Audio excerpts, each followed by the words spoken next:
Comment t'as dit qu'il s'appelait? William, il est anglais. Il a passé une bonne partie de sa vie à Londres, c'est pas dingue ça? Londres.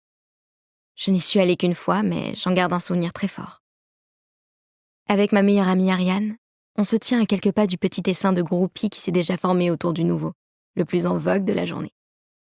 Il est grand, et il a des cheveux noirs corbeaux coiffés en mèches rebelles. Mais de loin, je lui trouve l'air un peu trop à l'aise, un peu trop souriant.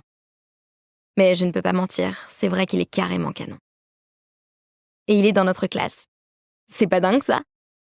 Grave. L'étranger relève un peu la tête et nos regards se croisent. Il se fige un instant, puis m'offre un grand sourire. Je m'empourpre jusqu'à la racine des cheveux. Waouh, on dirait bien que tu lui as tapé dans l'œil.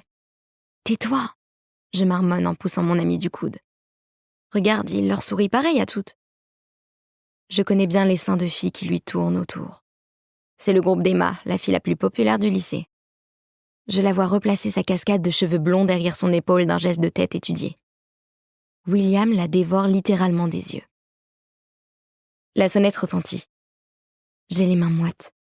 Je n'avais pas du tout envie de revenir en cours cette année. Les vacances d'été sont passées en un éclair, et voilà que je me retrouve déjà à suivre Ariane dans notre salle de classe, puis à faire face à mon pupitre couvert d'un tas de manuels scolaires. La vision de celui de mathématiques me fait déjà transpirer. À l'heure qu'on s'installe et que notre prof principal se présente, mes pensées vagabondent vers le nouveau venu.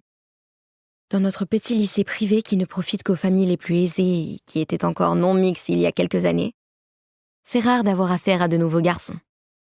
Et l'arrivée de l'un d'eux fait toujours son petit effet. William. Même son prénom est beau. Mais il ne vaut mieux pas que je me fasse des idées. Je passe complètement inaperçue ici, et c'est très bien comme ça. La cafétéria bruise d'activité, de conversations et de tintements de vaisselle qui s'entrechoquent. Je meurs de faim, mais je n'ose jamais trop me servir ici.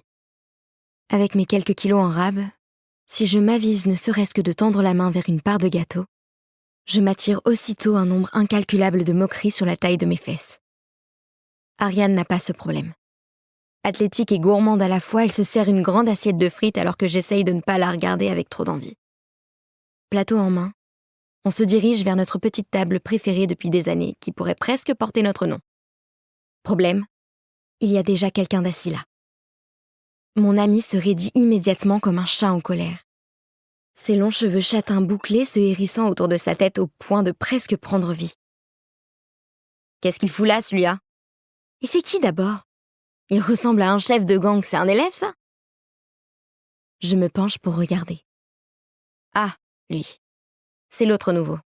Solène m'en a parlé en cours ce matin. Un terminal en filière sciences médico-sociales. Ariane pose brutalement son plateau sur la table, et je m'empresse de la suivre. Ça va mal tourner. Pour continuer à écouter ce livre audio gratuitement, cliquez sur le lien dans la description et vous pourrez l'écouter en entier sans frais grâce à l'essai de 30 jours d'Audible.